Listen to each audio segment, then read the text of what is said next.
देवर्षि नारद भगवान श्री कृष्ण से मिलने के लिए द्वारिका नगरी में पधारते हैं। तब भगवान श्री कृष्ण देवर्षि नारद को देखकर उनका स्वागत करते हुए कहते हैं, आइए देवर्षि, द्वारिका में आपका स्वागत है। आज किस प्रयोजन से आप द्वारिका में पधारे हैं? अवश्य ही कोई महत्वपूर्ण समाचार लेकर आए होंगे। तब देवर्षि कहते हैं, हे प्रभु, आप सब कुछ जानते हुए भी पूछ रहे हैं। मैं आज आपके पास मेरी एक शंका का निवारण करने के लिए ही आया हूं। कृपया आप अपने इस भक्त की द्विधा को दूर कीजिए। तब श्री कृष्ण मुस्कुराते हुए कहते हैं, हे देवर्षि, मैं अवश्य जानता हूं कि आप किस कारण से दुखी हैं और आपके मन की द्विधा को भी मैं अवश्य जानता हूं। इसीलिए आपके मन में जो भी शंका है अथवा प्रश्न है, आप निसंकोच होकर पूछिए। मैं आपकी शंका का निवारण अवश्य करूंगा। देवर्षि नारद कहते हैं, हे प्रभु, मेरे मन में आज यह जानने की इच्छा है कि मनुष्य को किस प्रकार का भोजन करना चाहिए।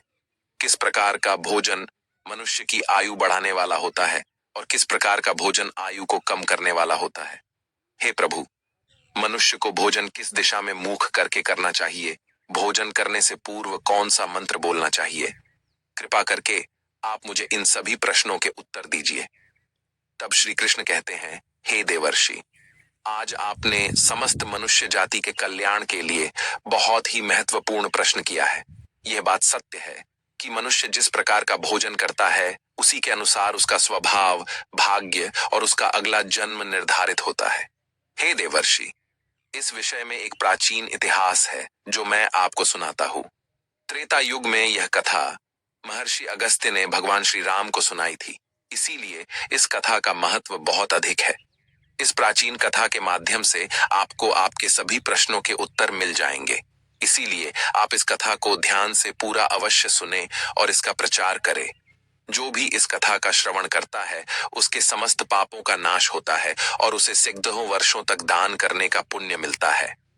देवर्षि कहते हैं, हे प्रभु, मैं इस कथा को अवश्य सुनना चाहता हूँ। इस कथा को मैं ध्यान पूर्वक सुनूंगा और इसका प्रचार पृथ्वी लोक पर करूंगा। श्री कृष्ण कहते हैं, प्राचीन काल की बात है।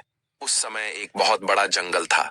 उस जंगल का आकार 100 योजन था, लेकिन उस जंगल में कोई भी पशु और पक्षी नहीं रहते थे। केवल वृक्ष और पेड़ पौधे ही थे। कोई भी पशु उस जंगल की तरफ नहीं जाता था, लेकिन उस जंगल के मध्य भाग में एक 4 कोस लंबी झील थी और केवल उसी झील में हंस, बतख तथा अन्य पशु पक्षी रहा करते थे। एक बार अगस्त्य मुनि उस झील के पास से गुजर रहे थे तो उन्हें एक बहुत ही अजीब चीज दिखाई दी। उस झील के पास एक बहुत बड़ा आश्रम था जो बहुत पुराना हो गया था, लेकिन फिर भी अत्यंत सुंदर और पवित्र दिखाई पड़ रहा था। उस आश्रम में कोई भी साधु तथा तपस्वी नहीं रहता था। वह आश्रम पूरी तरह से खाली था।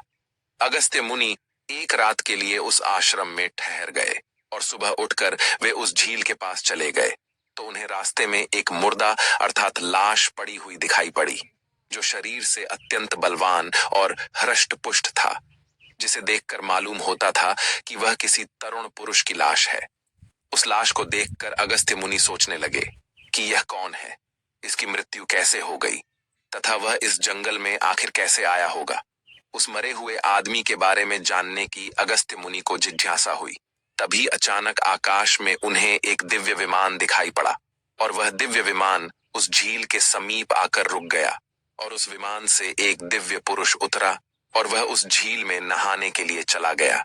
झील में नहाने के बाद वह बाहर आया और उस मुर्दे का मांस खाने लगा।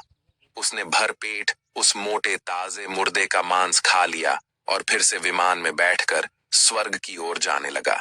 तभी अगस्त्य मुनि ने उस दिव्य पुरुष को आवाज लगाई, हे दिव्य पुरुष, तुम कौन हो? तुम देवताओं के समान दिखाई पड़ते हो, किंतु तुम्हारा भोजन बहुत घृणित है। तुम मुर्दे का मांस क्यों खा रहे हो? ऐसा भोजन भला कोई देवता कैसे कर सकता है? फिर उस स्वर्गवासी दिव्य पुरुष ने अगस्त्य मुनि की तरफ देखा और उन्हें हाथ जोड़कर प्रणाम करके कहने लगा, हे विप्रवर, आपको प्रणाम है। मैं आपको मेरी कहानी सुनाता हूँ। पूर्व काल की बात है। विदर्भ देश में मेरे महायशस्वी पिता राज्य करते थे। वे वसुदेव के नाम से तीनों लोकों में प्रसिद्ध थे और परम धार्मिक व्यक्ति थे। उनकी 2 पत्नियां थीं। उन दोनों पत्नियों से उन्हें एक एक करके 2 पुत्र हुए। मैं उनका सबसे बड़ा बेटा था। लोग मुझे श्वेत के नाम से जानते थे और मेरे छोटे भाई का नाम सूरत था। पिताजी की मृत्यु के बाद मुझे विदर्भ देश का राजा बना दिया गया और मैं वहां सावधानी के साथ राज्य चलाने लगा। राज्य करते हुए मुझे कई हजार साल बीत गए। फिर एक दिन मुझे वैराग्य हुआ और मैंने राजपाट का त्याग करने का निर्णय लिया और मृत्यु पर्यंत तपस्या करने का निश्चय करके मैं जंगल में रहने के लिए चला गया। अपने राज्य को मैंने अपने छोटे भाई सूरत को सौंप दिया और उसे राजा बना दिया। फिर इस झील के पास आकर मैंने कठोर तपस्या करना आरंभ किया। 80,000 वर्षों तक मैंने इस जंगल में तपस्या की और उसी के प्रभाव से मुझे ब्रह्मलोक की प्राप्ति हुई। लेकिन ब्रह्मलोक पहुंचने के बाद भी मुझे भूख और प्यास अधिक सताने लगी। मेरे सभी इंद्रिय तिलमिला उठे। फिर मैंने ब्रह्मलोक के सर्वश्रेष्ठ देवता ब्रह्मा जी से पूछा, हे भगवान, मैंने तो सुना है कि ब्रह्मलोक में किसी भी प्राणी को भूख और प्यास नहीं लगती है।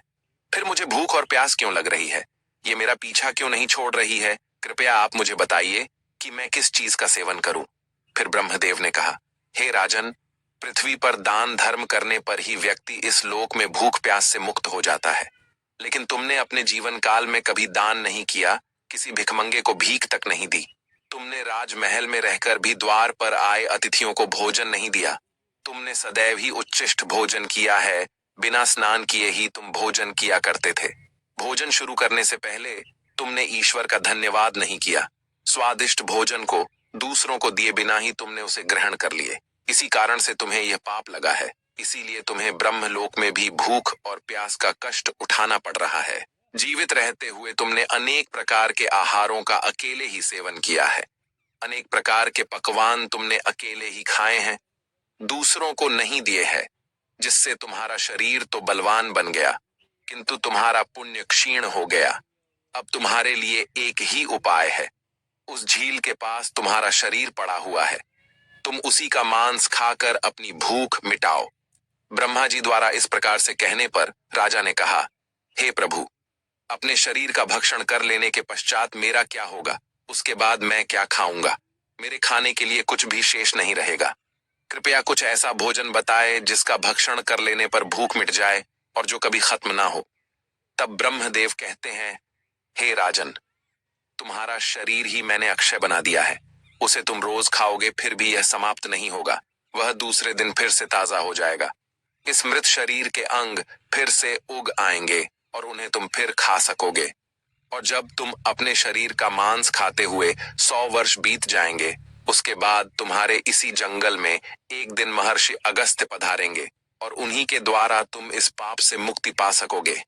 इस प्रकार से राजा ने सारी हकीकत महर्षि अगस्त्य को बता दी और कहने लगे, हे विप्रवर, मेरा शरीर कभी नष्ट नहीं होता है और मैं रोज आकर अपने शरीर का मांस खाता हूँ। न जाने कब मुनि अगस्त्य यहाँ पर पधारेंगे और मुझे इस कष्ट से मुक्ति दिलाएंगे। ऐसा सोचते हुए मुझे 100 वर्ष बीत चुके हैं और मैं आज भी उनकी राह देख रहा हूँ। राजा श्वेत का इस प्रकार से कथन सुनकर महर्षि अगस्त्य बोले, अच्छा, तो तुम्हारे सौभाग्य से मैं यहाँ पर आया हूँ। मैं ही मुनि अगस्त्य हूँ। और बोलो, मैं तुम्हारी किस प्रकार से सहायता कर सकता हूँ?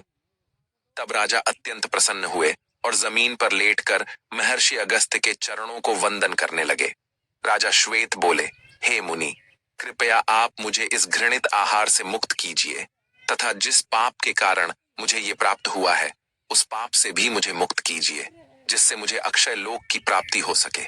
हे ऋषि, मैं आपको ये दिव्य आभूषण भेंट करता हूँ। कृपया आप मुझ पर कृपा करें। राजा की दुख भरी बातें सुनकर मुनि को उन पर दया आ गई। जैसे ही राजा ने वह दिव्य आभूषण महर्षि अगस्त्य के हाथ पर रखा, उसी समय उनका मृत शरीर अदृश्य हो गया और वे उस पाप से मुक्त हो गए। और फिर महर्षि अगस्त्य से आज्ञा लेकर वे उस दिव्य विमान में बैठकर ब्रह्मलोक को चले गए। इस प्रकार से उस राजा श्वेत को दान न करने के पाप से मुक्ति मिली। भगवान श्री कृष्ण कहते हैं, हे देवर्षि, इस प्रकार से उच्चिष्ट भोजन करने के कारण ही विदर्भ देश के महाराज को ब्रह्मलोक में रहने पर भी तृप्ति नहीं मिली और उन्हें पृथ्वी लोक पर आकर स्वयं का ही मांस खाना पड़ा। हे देवर्षि, अब मैं तुम्हें भोजन के नियम बताता हूं। आप इसे ध्यान से सुनिए।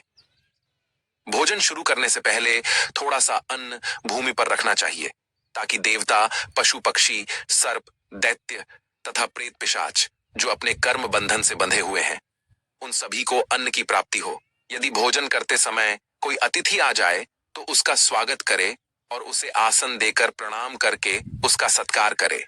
फिर उसे श्रद्धा पूर्वक भोजन कराकर विदा करे, क्योंकि जिसके घर से अतिथि निराश होकर लौट जाता है उसे वह अपने पाप देकर उसके शुभ कर्मों को ले जाता है।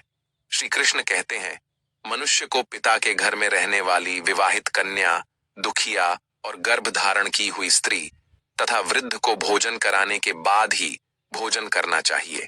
इन सभी को भोजन कराए बिना जो स्वयं भोजन ग्रहण करता है उसका भोजन पापमय बन जाता है।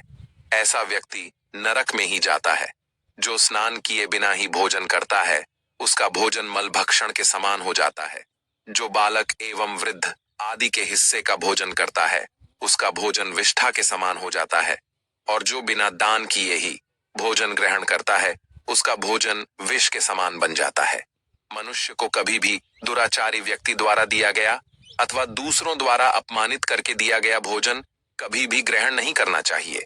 मनुष्य को चाहिए कि परोसे हुए भोजन का अग्रभाग अग्नि को देकर ही भोजन करना चाहिए। भोजन को एकाग्र चित्त होकर करना चाहिए।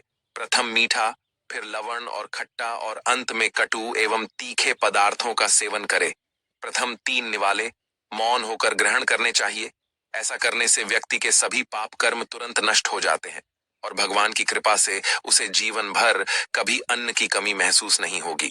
श्री कृष्ण कहते हैं, पूर्व दिशा में बैठकर भोजन करने से व्यक्ति रोगों से और मानसिक तनाव से मुक्त हो जाता है। बीमार बुजुर्गों को पूर्व की ओर मुख करके भोजन अवश्य करना चाहिए।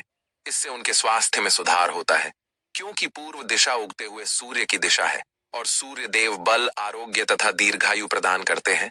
विद्या की अभिलाषा रखने वाले मनुष्य को उत्तर दिशा की ओर मुख करके भोजन करना चाहिए। यह दिशा देवी सरस्वती की दिशा है। ध्यान रहे, दक्षिण दिशा की ओर मुख करके भोजन न करे, ये मृत्यु की दिशा होती है। इस दिशा में मुख करके भोजन करने से आयु कम होती है।